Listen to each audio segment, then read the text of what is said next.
Dalawa sabay na pisa. Yan sana yung mga gusto ko. Ayan. Pag daw ganyan mga kalapatid, sabay na pisa, ibig sabihin healthy at malulusog at malalakas ang mga inakay. Ayan. Producer ng malalakas na ibon tong blue bar. Bali si kapatid ni Stubborn ha. Ayan, solid. Talagang malalakas talaga yung Stubborn line.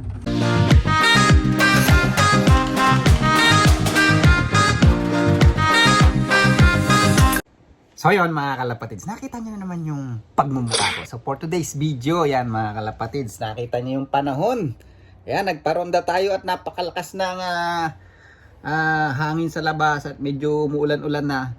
Na-cancel nga yung race, supposed to be meron kaming race ngayon ng around 450 km kaso na-cancel. So next weekend na uli yung race namin, kaya lang bumaba uli ng 280 o kulang 300 km, basta hindi nalalagpas ng 300 km, binaba uli nila. So ganun talaga dito ang race, so wala tayong magagawa, kaya yan, kaya magtotos din tayo mga kalapatids yan, para medyo ma-refresh yung ibon natin. At nagpakawala ako kasi nagkayod nga ako ng loop kanina, naglinis ako, kaya pinakawalan ko sila kahit medyo yan malakas ang hangin sa labas din, yung mga puno nagsasayawan. Kaya nagpakawala ako. And then update pala dun sa ibon na dumalaw dito sa atin na kulay red checker na merong comring na FR. Yung pala, yung comring na yun is sa Pilipinas pala galing yun.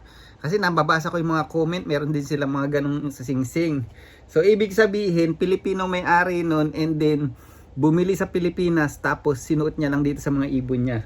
So update dun sa ibon, kanina nagparonda ako. Kasi umalis ako kahapon, nakabukas yung loop ko. Pumasok pa rin siya nung pinakawalan ko, 'di ba? Nakita niyo naman sa video pinakawalan ko. Pumasok ulit siya sa loop. And then hindi ko na napansin na nandun pala siya. Kasi gabi na ako nakauwi. And then kanina umaga nagpakawala ako, kaya lang medyo namaga yung mukha niya kasi napasok siya dun sa mga kak, binugbog siya dun sa mga kak. At pinakawalan ko. Kanina rumoronda, kasama pa rin yung mga, mukhang kasama pa rin siya doon sa mga rumuronda, but di ko alam kung bababa pa uli dito. So, kung bumaba man dyan uli sa loop natin at pumasok uli sa loob, saka natin na i-keep na natin talaga. And magtanong-tanong na tayo dito sa mga Pinoy na kakilala natin na nag-iibon dito. Maaaring sila talaga ang may-ari nun, kasi hindi ko pwedeng dalhin sa club yung ibon dahil comring lang siya. So hindi rin matetrace ng club namin kung kanino yung ibon, dahil nga dito yung mga ring ng mga pigeon racing or yung mga nabibili naming ring parang karera para sa ibon is nakaregister in the whole New Zealand. So or meron silang mabilis makontak. Kunwari mo kung bumili ka ng ring and then nakaregister sa club mo yun, ngayon mawala man yung ibon, mapunta man sa ibang lugar ng New Zealand at may makapulot, matetrace nila kasi naka-register yan, and then magkaka-connection yung mga club dito, mga federation. So malalaman kung kanino talaga ibon yun. But anyway, hindi na yung bihag yung focus natin. Ang focus natin ngayon is yung breeder natin na isa si Lady Stubborn sa si Wellsport, kasi kahapon napansin ko parang crack na yata yun, or supposed to be ngayong araw ang pisanon. So silipin natin mga kalapatid. So samahan nyo ako today sa malamig na panahon. Let's go. Ayan oh, ang dilim dun oh. Ayan na sila oh. Yun. Ba, ayaw pang bumaba. Ayaw pang lang bumaba. Ayan oh. Grabe, napasarap sila mga kalapatid. Sang oras na lumilipad dyan. Pagod na malamang yung bihag, o baka wala na dyan. Wala na naman yun. Pababayin natin maya-maya konti, lang natin sila mag-exercise kasi huling ronda na nila ngayon sa maghapon yan. Yan. Kaya natin sila mabatak. Kasi halos 2 weeks silang matetenga dahil sa pagkaka-cancel ng race. Yan, baka manaba. Ayaw natin silang tumaba masyado ngayon, masyado pang maaga para tumaba mga kalapatids. Magpapataba tayo pagka mga tawid dagat na, yung mga 600 km, kasi yung mga lipad na yan is umaabot na ng mga 7 hours. So kailangan na nila ng reserve pots dyan mga kalapatids. Yan. mataba sila pero kailangan fit pa rin. Alam mo yun, yung kaya nila yung katawan nila, kaya nilang ilipad ng mga ganong matagal na oras, mga 7 hours, 8 hours. Yan. Pagka kasi mga 1,000 na, mga ganyan, 800, 700, yan, kailangan medyo bulky na yung katawan nila, mga kalapatids, kasi marami ng kailangan lang tunawin. Yan. Marami silang reserba. Yan sila, oh. Alright. So yan mga kalapatids, nandito tayo sa breeding cage natin ngayon at sa blue bar na yan. Yan. Nakikita niyo yung pagmumukha niyan. Kapatid lang naman ni paring stubborn yan. Ayan, oh. Ayan, oh. Solid yung hen na to mga kalapatids. Yan. Tapos si Wellsport natin. Yan.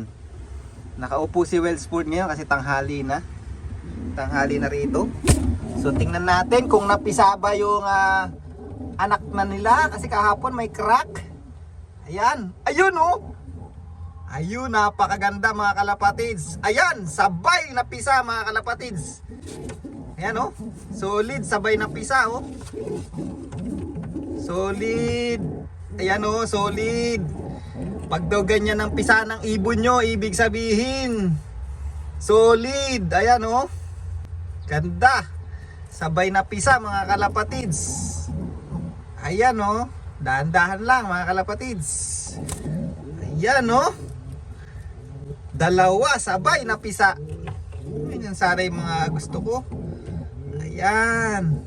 Pag daw ganyan mga kalapatids, sabay na pisa, ibig sabihin healthy at malulusog at malalakas ang mga inakay. Ayan. Tingnan natin yung mga tinitingnan ng karamihan na kung malinis yung pusod, anong itsura. Tingnan natin. Dahan-dahan lang, baka pitikin tayo ni Wellsport. Ayan, malinis ang pusod. At ang isa, ayan, tingnan natin tong isa.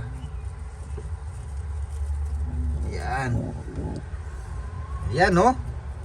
Solid mga kalapatids. Ang ganda. Malinis ang putod. Ayan. Kaya pagbabalik nyo mga kalapatids na ganun, kukuha kayo ng inakay. Na experience ko kasi minsan, di ba yan, namimitik nga yung ibon, namimitik. Kailangan paghawak nyo inakay pa ganyan, no? Yan, kailangan nakakover. Baka mamaya pag ganun nyo nilagay, napitik, patay ang inakay, sugat. Yan.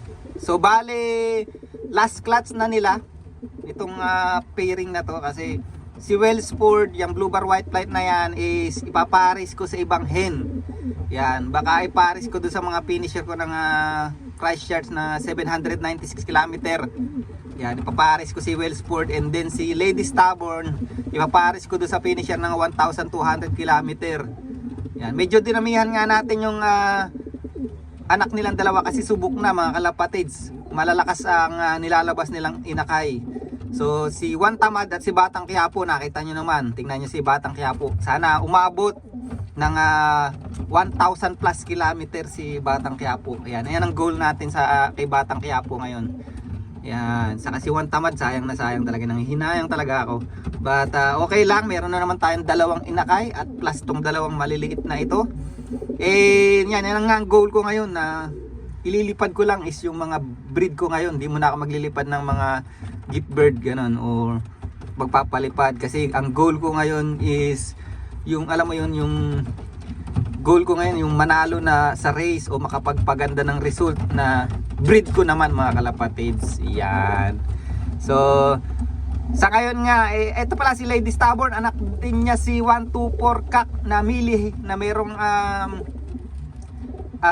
puyo sa dibdib. Yan. Kaya ang lalakas ng inaanak nito, swerte ko dito sa blue bar hen na to. Kumbaga producer talaga tong tong blue bar na to. Producer ng malalakas na ibon tong blue bar. Bali si kapatid ni Stubborn, ha. Yan, solid. Talagang malalakas talaga yung Stubborn line.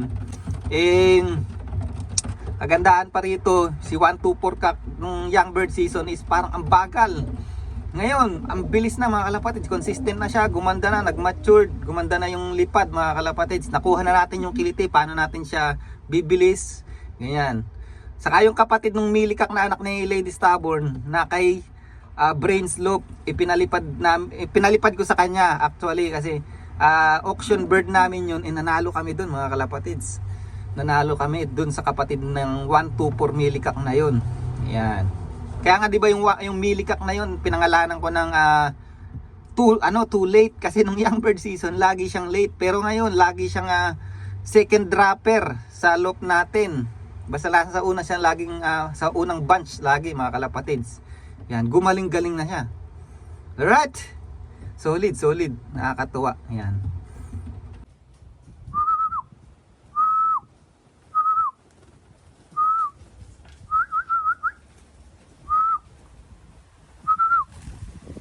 Ayun yung bihag mga kalapatid. So yan yung red checker oh. Ayaw bumaba.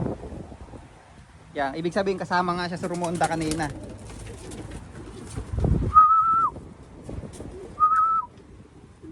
Yan, ayos yan, umalis ka na. Ang gulo mo eh.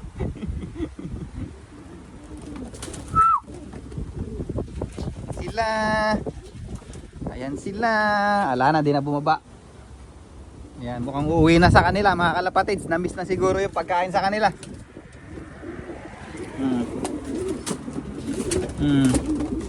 Alright.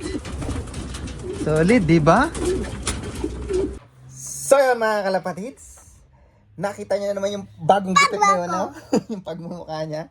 And shout out tayo. Sabi mo, shout out tayo mga kalapatid. Shout out tayo kalapatid. Yan. Shout out kay Gilbert Punzal. Sabi mo, Gilbert Punzal. Gilbert Pusa. Shout out sa'yo. Shout out tayo. Yan. Shout out kay Anton Manawis. Shout out kay Kumpyol Adonis. Yan. Shout out mo. Shout out. Shout out Donis. Yun. So hindi ko alam kung paano ko bibigkasin yung pangalan niya. Wait. Dito ka dito. Kasi ano? Ayan, mayroon pa isang itlog na sumingip. Ayan. Isa bang itlog kalbo. Ayan, oh. Ayan, shoutout na lang sa'yo. Ayan, ikaw na magbasa. Kumpyol Adonis yata. O Kumpyola Adonis. Basta.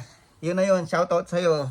See you next vlog. Bye. So that's bye. Bye. See you later. Bye.